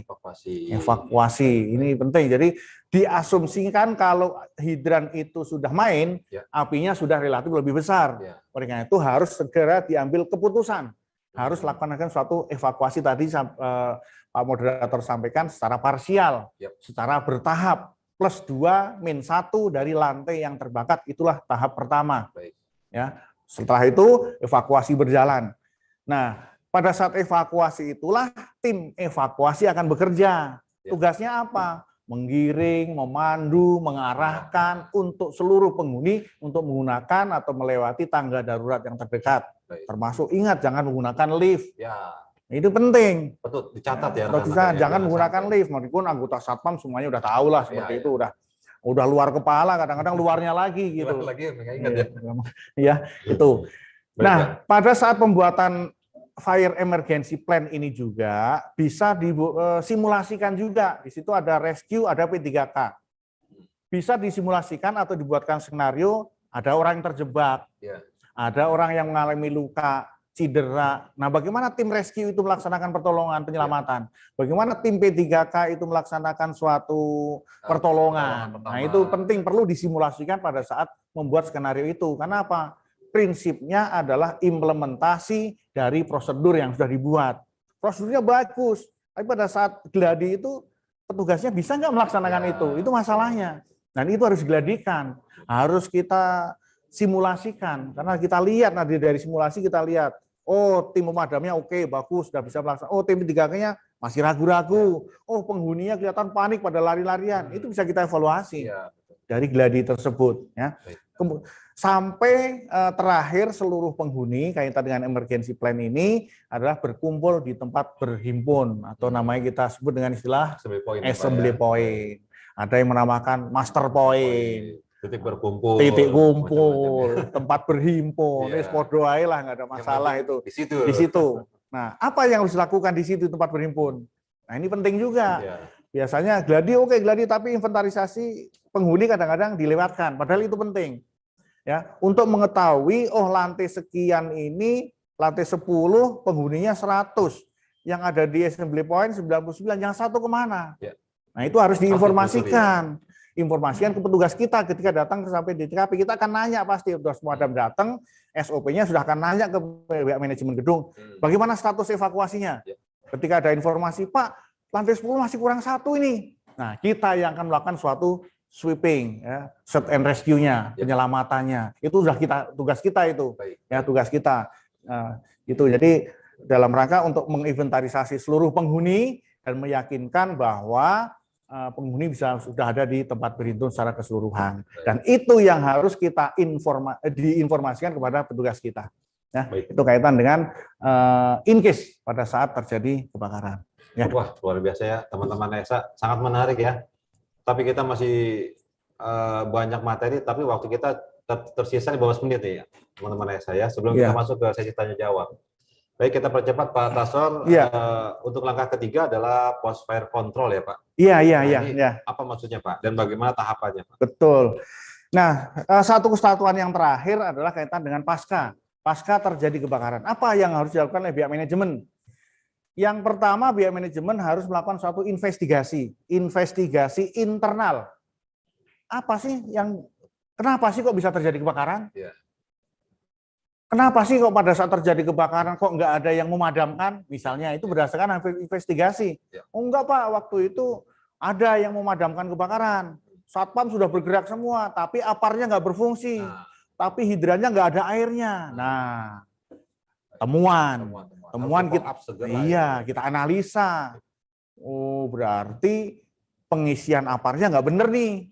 Berarti pemeliharaan dan perawatan proteksi kebakarannya nggak benar nih. Nah, evaluasi. Oh enggak Pak, kemarin aparnya berfungsi dengan baik, airnya juga banyak, tapi pada saat terjadi kebakaran, karyawannya pada kabur semua, keluar semua, lari semua. Nah, temuan lagi, analisa, kenapa kok kabur? Kenapa kok pada lari semua? Jangan ditunjuk nih Pak. Nah, jangan-jangan belum ditunjuk nih siapa berbuat apanya. Jangan-jangan sudah ditunjuk tapi belum latihan nih. Nah itu, jadi paskanya setiap itu harus kita analisa, ya kita investigasi, kita analisa, kemudian kita rekomendasikan untuk kepemimpinan bahwa ini perlu, ini penting. Kalau memang kabur semua berarti bulan depan harus mulai latihan. Seluruh yang terlibat dalam organisasi, struktur organisasi harus latihan. Seluruh penghuni harus tahu bagaimana melaksanakan pemadaman awal kalau hanya dengan APAR misalnya. Itu hasil rekomendasi. Ya, itu. Jadi paskanya kurang lebih seperti itu yang harus kita lakukan. Nah, karena kan ya dari pos fire control ini kita juga bisa belajar dari kejadian-kejadian yang terjadi di Jakarta ya, sehingga kita bisa mengantisipasi sejak dini apa saja yang menjadi analisanya di tempat tersebut. Kita harus menganalisa bagaimana kekurangan-kekurangan kita olah menjadi sebuah kelebihan ya. Bisa jadi tadi karena kurang training atau mungkin aparnya tidak pernah dicek, hidrannya tidak keluar air atau pompanya tidak pernah dites. Nah, ini menjadi catatan buat kita agar selalu melakukan tadi persiapan ya Pak Pastor ya, agar tidak pernah terjadi di tempat kita yang namanya post fire control ya. Baik Pak, tadi Bapak sempat bicara tentang struktur IRT Pak. Mungkin Bapak bisa kasih gambaran idealnya seperti apa sih Pak struktur IRT yang bisa kita miliki? Baik, 3 hal tadi yang saya sampaikan di awal, bahwa yang harus dilakukan oleh pihak manajemen adalah 3 tadi. Yang pertama harus membentuk struktur organisasi, yang kedua harus ditunjuk siapa petugasnya, dan yang ketiga petugas yang ditunjuk tadi harus dilatih. Nah, ini adalah sebagai gambaran, ya, sebagai contoh struktur organisasi keselamatan kebakaran gedung. Saya yakin bahwa setiap bangunan atau setiap gedung kaitan dengan struktur organisasi ini tidak akan sama. Ya karena memang disesuaikan dengan situasi dan kondisi di manajemen gedung itu. Tapi standar minimal adalah yang pertama dalam struktur itu harus dikepalai oleh kepala atau wakil kepala keselamatan kebakaran gedung. Itu yang tertinggi. Yang barangkali sering kita kenal dengan istilah Fire Safety Manager. Nah, kemudian di bawahnya Fire Safety Manager akan membawahi di tiap-tiap lantai, tadi saya sampaikan harus ditunjuk seorang kapten floor atau floor warden atau kepala keselamatan kebakaran lantai. Kalau gedung itu ada 30 lantai, ya idealnya harus ada 30 orang sebagai kapten floor atau kepala peran kebakaran lantai. Kepala kebakaran lantai akan membawahi beberapa regu. Minimal adalah ada 3 regu ini. Ada regu pemadam, baik itu APAR maupun hidran, ada regu first aid-nya, P3K-nya, ya, ada regu evakuasinya. Nah, regu evakuasi kalau memang memungkinkan dan orangnya ada, petugasnya, personilnya ada, bisa dibagi 2. Yang pertama regu rescue kaitan dengan penyelamatan penghuni manusia, ya. Yang kedua ada regu salvage terkait dengan penyelamatan barang atau dokumen atau aset, ya dokumen lah di sini. Nah, itu. Jadi minimal seperti itu. Nah, selanjutnya sejajar dengan Kapten Flow ada Satpam. Ya, pengamanan area ini penting. Dan Satpam ini juga kadang-kadang difungsikan sebagai tim pemadam kebakaran inti. Nah, tadi saya katakan sebagai garda terdepan karena intinya ada di Satpam ini. Betul. Ya, oleh karena itu Satpam juga sebagai merangkap juga sebagai tim pemadam kebakaran inti di gedung tersebut. Ini adalah gambaran struktur organisasi. Tidak harus seperti itu. Ya, nanti bisa dibaca atau dipelajari lagi terkait dengan pembentukan struktur organisasi. Yang penting poin-poin yang harus ada di gedung tersebut, petugas-petugas yang harus ditunjuk di gedung tersebut harus ada. Ya, minimal ada regu pemadam, regu P3K dan regu evakuasi. Nah, tugas-tugasnya nanti bisa dijabarkan melalui job description yang ada. Karena idealnya kalau membentuk struktur organisasi, tentunya harus dibarengi dengan job desk-nya. Tugas dan fungsinya apa. Jadi si A, regu ini tugasnya apa-apa itu harus dijabarkan. Supaya mereka melaksanakan sudah ada acuan atau sudah ada panduannya. Nah, secara umum tentunya kalau regu pemadam, itu tugasnya pastilah melakukan upaya pemadaman awal dengan APAR, dengan hidran dan lain sebagainya. Regu P3K secara umum tugasnya memberikan suatu pertolongan, ya, baik itu kaitan dengan bantuan hidup dasar, resusitasi jantung paru, kemudian pembalutan, pembidian dan lain sebagainya sampai dengan transportasi korban. Baik. Nah, itu. Jadi itu harus dituangkan dalam job description. Nanti secara umum nanti slide-nya ini akan kita PowerPoint-nya ini akan kita share juga ke Bapak-bapak semua seluruh peserta sebagai sedikit acuan, sedikit panduan terkait dengan bagaimana memanage suatu bangunan supaya aman terhadap kebakaran. Baik, Nah, luar biasa teman-teman AESA ya. Tadi kita bisa lihat ada struktur IRT ya dari Pak Tasor. Tentunya kita sebagai praktisi di perhotelan dan apartemen juga perlu menyesuaikan ya dengan manning kita. Betul. Manpower kita berapa, kemudian kita delegasikan untuk tim-tim tersebut, ya seperti tim first aid dan lain-lain.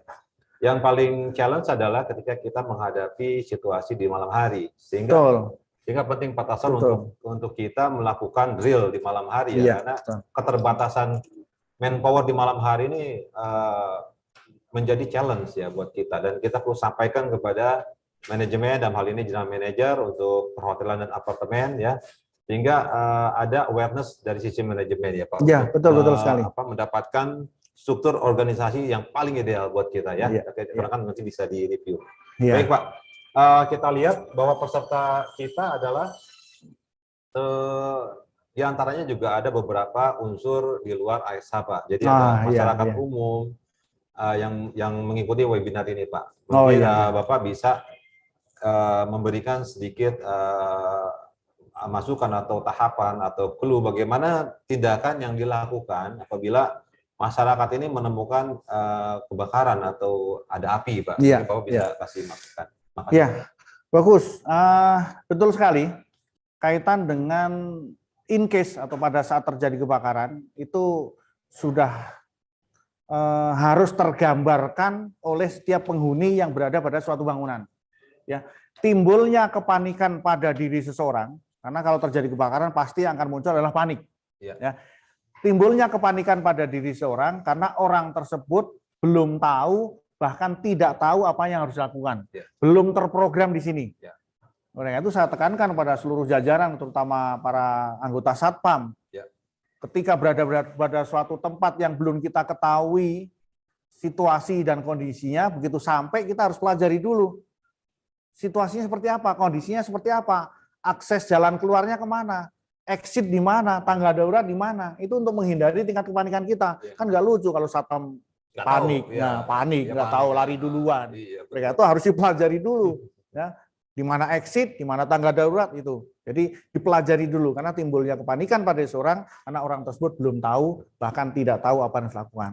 Oleh karena itu sesuai dengan pertanyaan tadi atau karena pesertanya itu tidak hanya anggota security termasuk penghuni, maka harus tahu kaitan dengan tips-tips pada saat menghadapi kebakaran.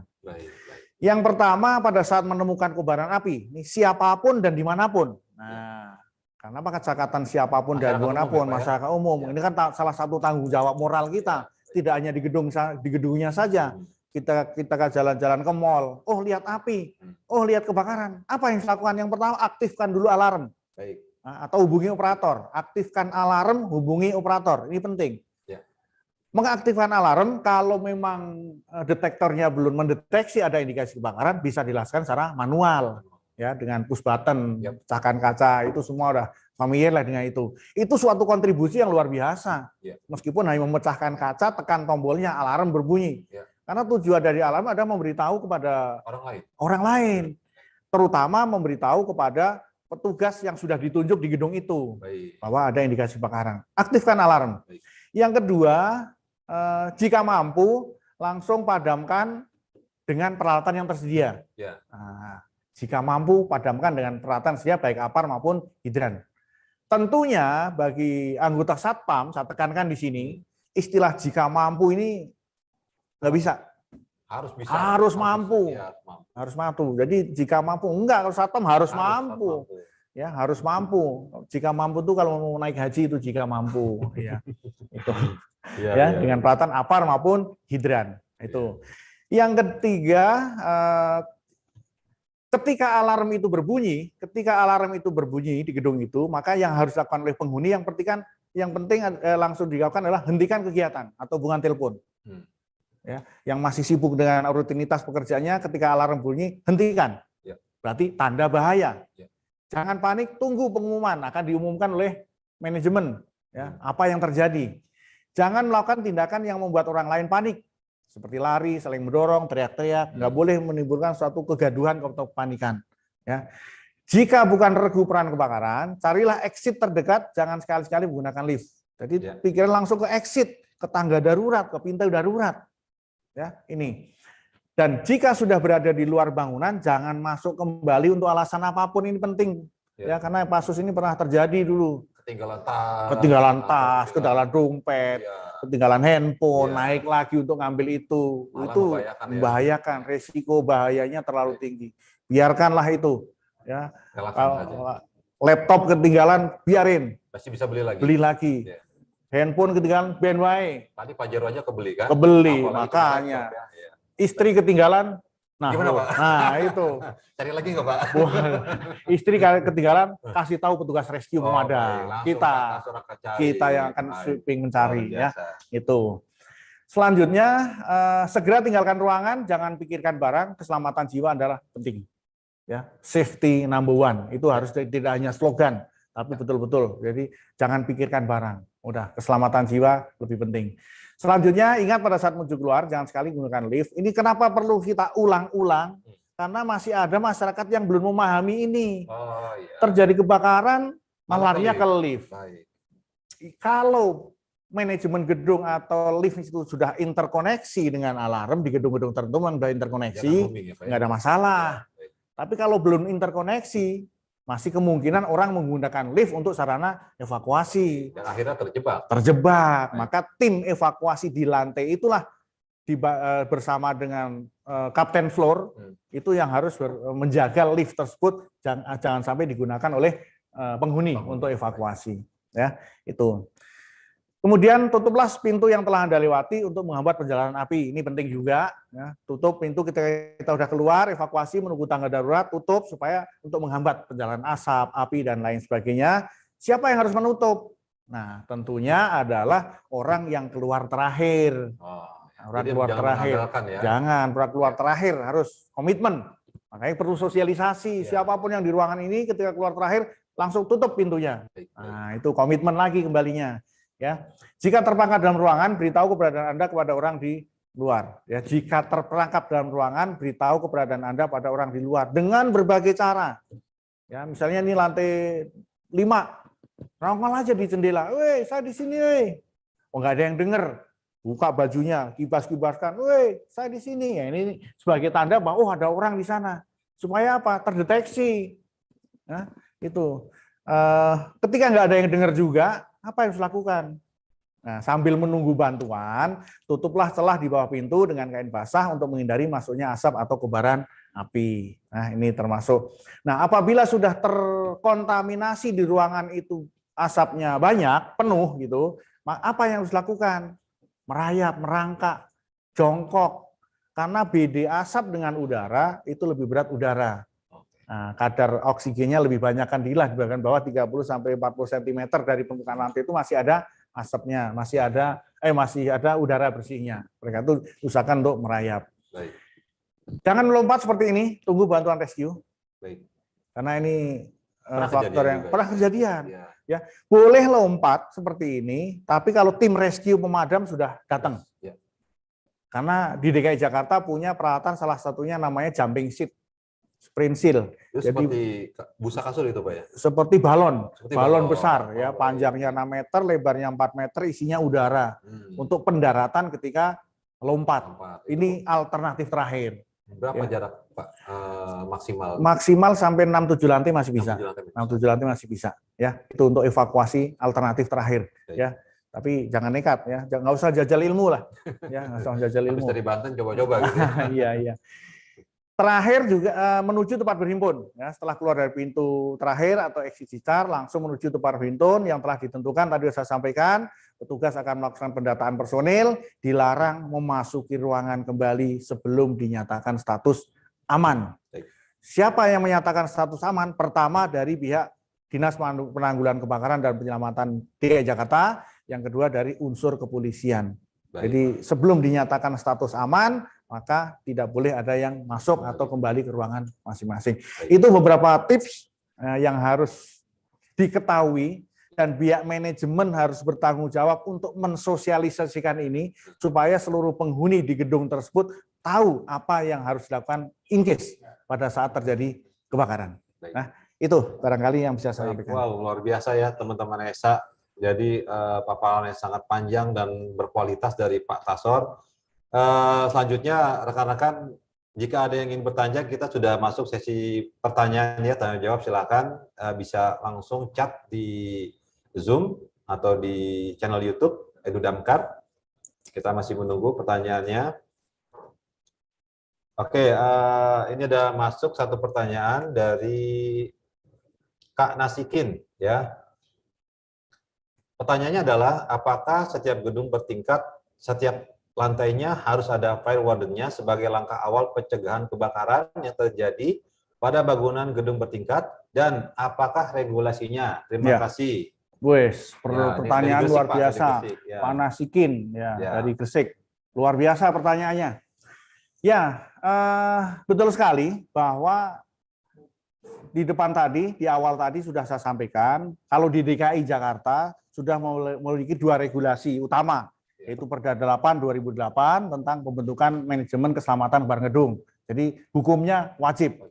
Nah, secara teknis diatur di Pergub 143 tahun 2016 itu secara teknis. Jadi regulasinya sudah ada, dan kalau memang sudah ada regulasinya, apalagi di situ di pasal tersebut menyatakan wajib membentuk manajemen keselamatan bank gedung, ya tentunya konsekuensinya harus dibentuk. Karena apa? Dalam rangka untuk memaksimalkan pencegahan serta penanggulangan kebakaran yang dilakukan oleh internal gedung tersebut sebelum pemadam datang. Jangan sampai pada saat terjadi kebakaran siapa berbuat apanya nggak jelas. Semuanya kabur, semuanya pergi, semuanya lari. Padahal kalau itu kebakaran normal itu diawali dari api kecil, kecuali abnormal, sabotase, ancaman bom, itu abnormal. Tapi kalau normal itu dimanapun kebakaran diawali dengan kecil. Dari kecil itulah yang harus segera ditanggulangi oleh petugas internal di gedung itu. Nah, untuk bisa menanggulanginya tentunya harus ada yang tanggung jawab. Oleh karena itu perlu dibentuk namanya struktur organisasi peran kebakaran untuk menentukan siapa berbuat apa supaya mereka mempunyai tanggung jawab moral. Meskipun itu sebagai tugas tambahan. Ya mudah-mudahan karena tugas tambahan nanti pihak manajemen memikirkan juga. Ditambah lagi ya. Ya pokoknya mikir aja udah. Ya mikirin aja, yang penting udah ada yang mikirin Ya, ya. tolong manajemen ini juga mendengar ya. Rekan Aisyah bisa nanti kasih link videonya ke manajemen sehingga mungkin nanti bisa jadi nilai tambah untuk bergening ya. Terima kasih. Iya, siap. Pak, tapi ini menarik. Sebentar, saya balik ke tadi pertanyaan yang dari Gresik itu.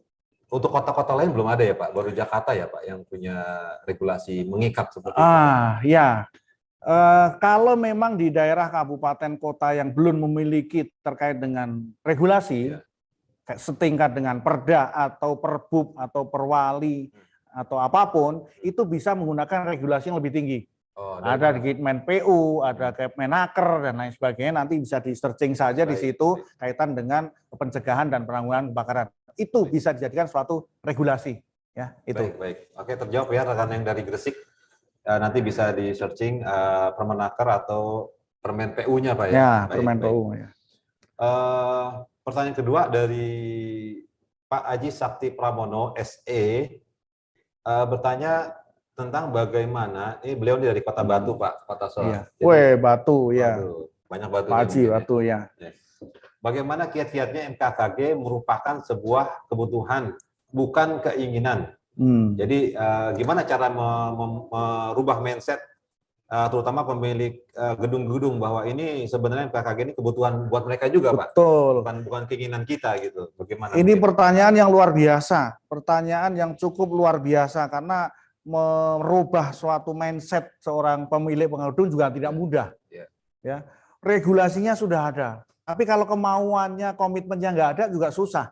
Oleh karena itu kadang-kadang juga harus kita berikan suatu gambaran yang membahayakan.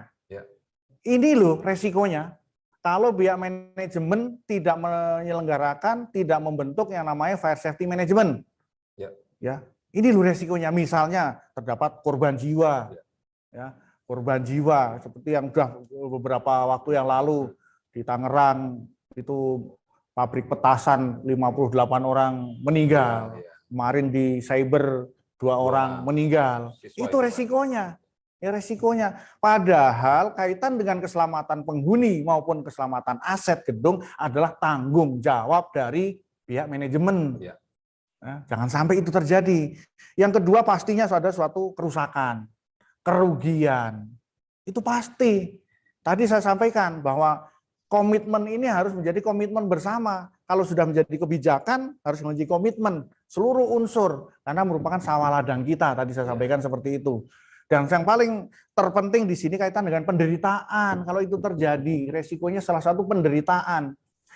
Yang diberitakan di mass media seperti di BI dulu 15 orang meninggal, itu diberitakan hanya 15 di media massa pada saat terjadi 15 orang meninggal. Titik. Titik udah enggak. Titik. Enggak lihat di belakangnya Iya. mungkin ya, Pak. Tapi dampak dari 15 orang meninggal ini yang menderita banyak, Bro. Iya. Mas, Bro lagi. Ya. Banyak ya, 15 orang. Masing-masing punya istri satu aja. Kalau satu, Pak. Kalau satu. Udah 15 orang jadi janda. Iya, betul. Janda menderita nggak sih? Ya, pasti ya, pasti Ya, sangat. tapi kalau kehilangan. punya laki ngeselin nggak juga kali ya? Oh, Ya. alhamdulillah. Masing-masing punya anak 2 saja, Iya. 30 anak jadi anak yatim. Ya, Itu kaitan dengan penderitaan. Seperti teori gunung es. ya. Yang nampak itu hanya 10%, 90% nggak nampak. Itulah penderitaan. Dan itu jangan sampai terjadi. Oleh karena itu, kita harus meyakinkan kepada pihak manajemen bahwa ini perlu, ini penting. Pak Haji ya, Pak Haji Sakti Pramono, udah Haji Sakti lagi luar biasa nih kawan saya dari Batu ini. Ya, dan yang terakhir tentunya kaitan dengan citra, ini penting. Apalagi teman-teman dari Satpam, ada perhotelan, apartemen dan lain sebagainya, jangan sampai ketika nanti kita periksa oleh petugas eksternal dari Dinas Kebakaran, gedung itu dinyatakan unsafe condition terhadap fire. Wes gila. Siapa yang mau nginep nanti, Pak? Sama yang mau nginep, nggak bakalan laku itu. Ya. Nah, itu juga memang harus diyakinkan pada pemilik bangunan. Itu loh resikonya. Itulah akibatnya. Kerusakan, penderitaan, citra, dan lain sebagainya. Barangkali seperti itu, Pak Haji Sakti ya. Terjawab ya, Pak Haji ya. Juga rekan ASA ya, jangan lupa untuk selalu mengingatkan manajemen tentang pentingnya pencegahan kebakaran ya, sehingga hal-hal yang tidak kita inginkan tidak terjadi di tempat kita ya. Ada pertanyaan berikutnya, Pak? Baik. Pertanyaan ketiga dari Firah dan Rifah Cantik. Waduh, ini dari penggemar Pak Tasor nih, YouTube Edu Damkar. Insya Allah ini mudah-mudahan. Ingat ya, Pak. Iya. Apakah ada perbedaan dalam sistem pemadam kebakaran dan evakuasi tergantung fungsi gedung? Misalnya apartemen, perkantoran, dan mall. Oke, pertanyaannya luar biasa nih. Apakah ada perbedaan kaitan dengan pemadaman kebakaran maupun evakuasi? Pada prinsipnya, terkait dengan penanggulangan atau sistem pemadaman maupun evakuasi pada prinsipnya sama. Karena peralatan-peralatan proteksi kebakarannya juga sama. Ya, yang membedakan barangkali hanya tingkat bangunan. Ada bangunan rendah, bangunan menengah, bangunan tinggi. Ya, kalau sudah termasuk kategori bangunan tinggi 9 lantai ke atas, karena bangunan rendah itu 1 sampai 4 itu kategori rendah. Ya. 5 sampai 9 kategori bangunan tinggi. Ya. 10 ke atas sudah bangunan menengah, 10 ke atas bangunan tinggi.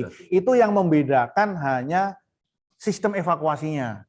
Ya, karena tadi saya sampaikan bahwa evakuasi pada bangunan tinggi tidak boleh langsung evakuasi total.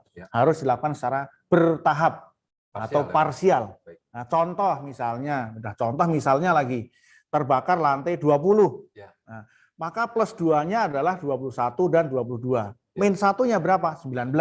Jadi 19, 20, 21 dan 22 itulah yang harus dievakuasikan tahap pertama. Tapi kalau cuma bangunan rendah langsung bisa evakuasi secara total. Nah, itu 4 lantai tersebut 4 lantai itu langsung bisa. Jadi perbedaannya kalau sistem pemadamannya sama. Apar Apart di apartemen, di perkantoran, di mal sama. Ya, barangkali yang harus diperhatikan oleh pihak manajemen tentunya terkait dengan apar tersebut. Ya. Karena apar itu kan ada 5 jenis nih. Ada air, ada puder, ada busa, ada CO2, halon, dan lain sebagainya. Dan yang 5 jenis ini tidak semuanya bisa, tidak semuanya cocok diterapkan terkait dengan klasifikasi kebakaran. Ya. Nanti penempatan apar itu juga menentukan keberhasilan. Barangkali perlu dilihat itu saja. Ya. Oh, ini yang diproteksi panel listrik. Berarti saya akan menggunakan CO2 atau halon free misalnya. Oh, ini jadi penempatan dan pemasangannya juga harus betul. Ini juga yang harus diperjuangkan. Tapi pada prinsipnya itu sama ya, gitu. Begitu Mbak Rifah. Mbak Firah dan Rifah. Tadinya sepertinya kembar ya Pak ya. Iya. Baik, pertanyaan berikutnya dari Ahmad Fauzi. Apakah ada kata P2K3 dengan MKKG? Iya. MKKG adalah salah satu bagian dari P2K3.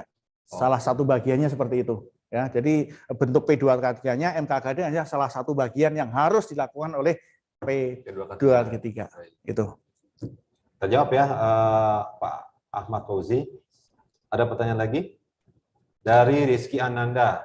Ini Kabupaten Banjar. Banjar ya. Tadi siap. Kabupaten Gresik ya. Gresik. Banjar. Ya.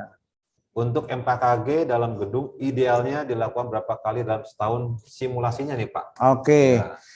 Di pergub kita atau perda kita di situ sudah dituangkan minimal seminim-minimanya dilakukan setiap 1 tahun sekali. Ya, 1 tahun sekali harus dilakukan satu fire drill atau simulasi secara total. Nah, simulasi ini bisa skala kecil maupun skala besar.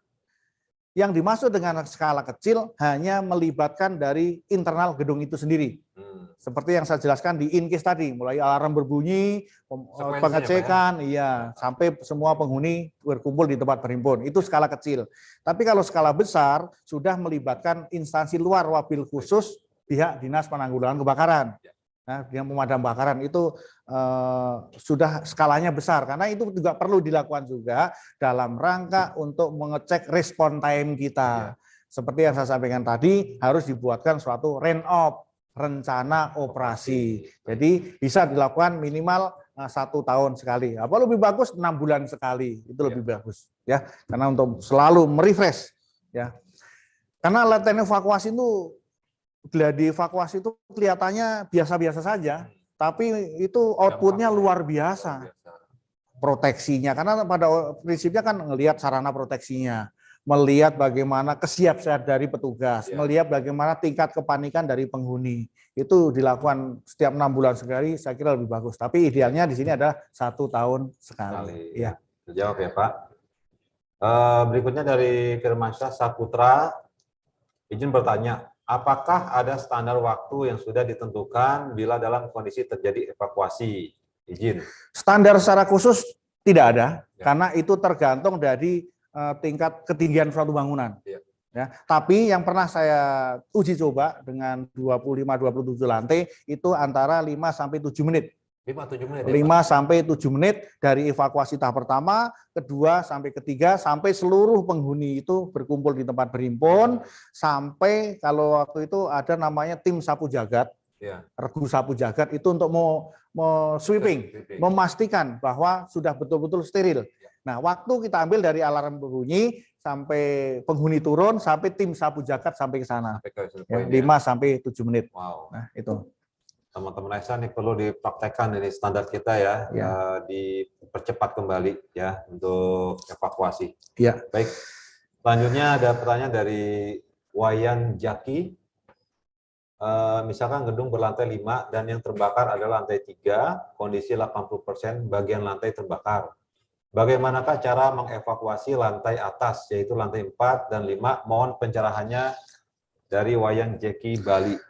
Ya, pada prinsipnya seperti yang sudah saya sampaikan tadi, untuk evakuasi pada bangunan tinggi dilakukan dengan ketentuan +2-1 tadi sudah jelaskan.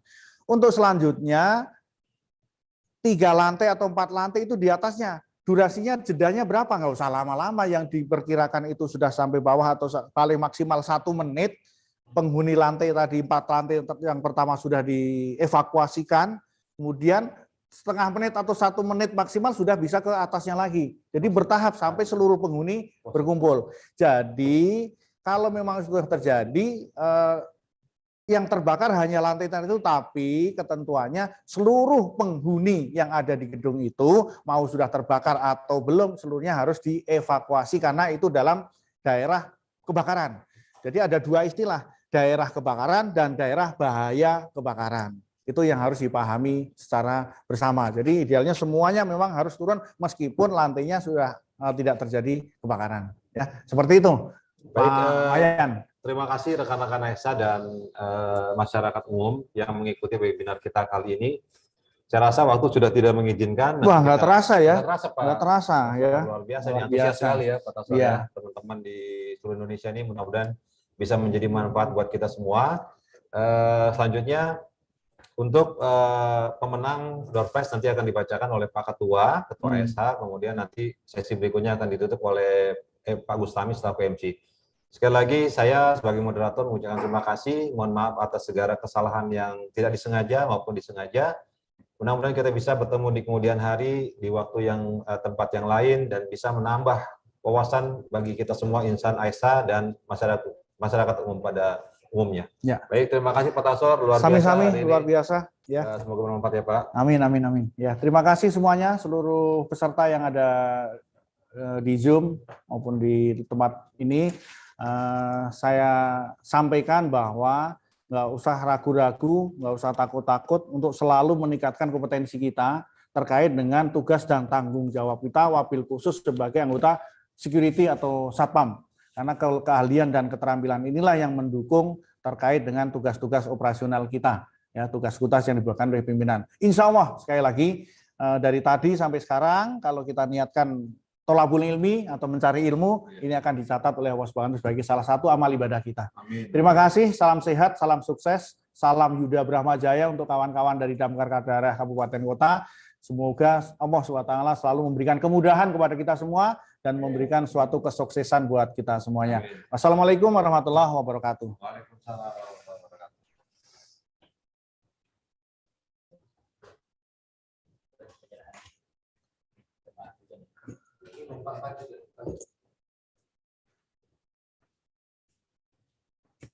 Saya masih sini. Masih.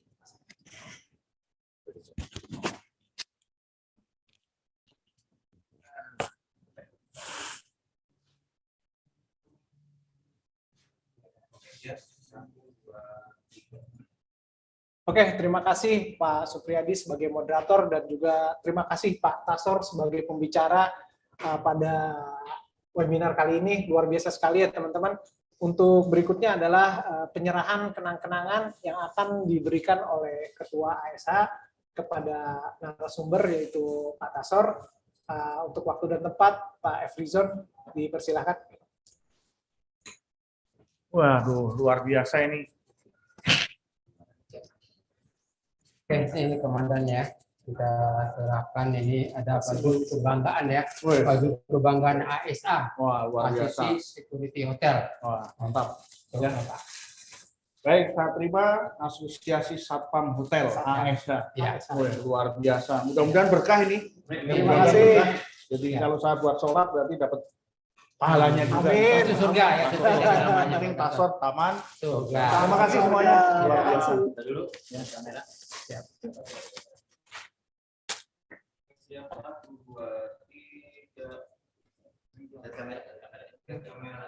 Biasanya pakai komando. Komando.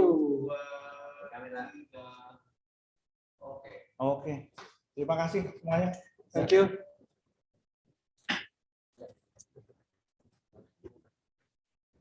Oke,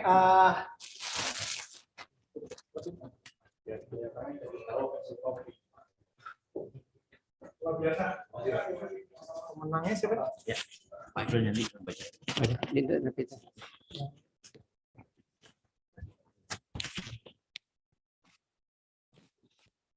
Untuk penanya terbaik kita akan umumkan. Silakan Pak Efrizon. Ya, oke. Terima kasih kepada rekan-rekan semuanya ASA, anggota ASA, pengurus, dan peserta webinar. Alhamdulillah acaranya sudah berakhir. Ada 3 penanya yang terbaik akan kita berikan hadiah. 1, Ibu Firah dan Rifah. Kedua, Pak Nasikin dari Gresik. Ketiga ada Pak Firmansah Saputra. Ini akan kita berikan melalui IG Idudapkar. Ya, oke, terima kasih. Semoga kita bisa melaksanakan implementasikan training yang disampaikan tadi. Terima kasih. Assalamualaikum warahmatullahi wabarakatuh.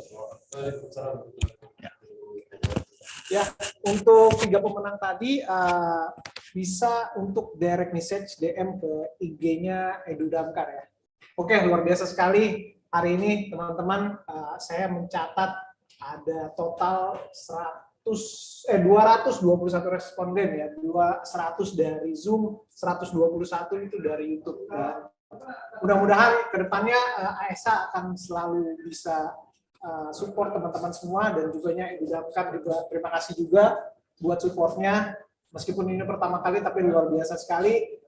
Saya akhiri saja. Wabillahi taufiq wal hidayah. Saya Gustami dari ASA. Salam semangat selalu, salam sehat selalu. Wassalamualaikum warahmatullahi wabarakatuh. Waalaikumsalam.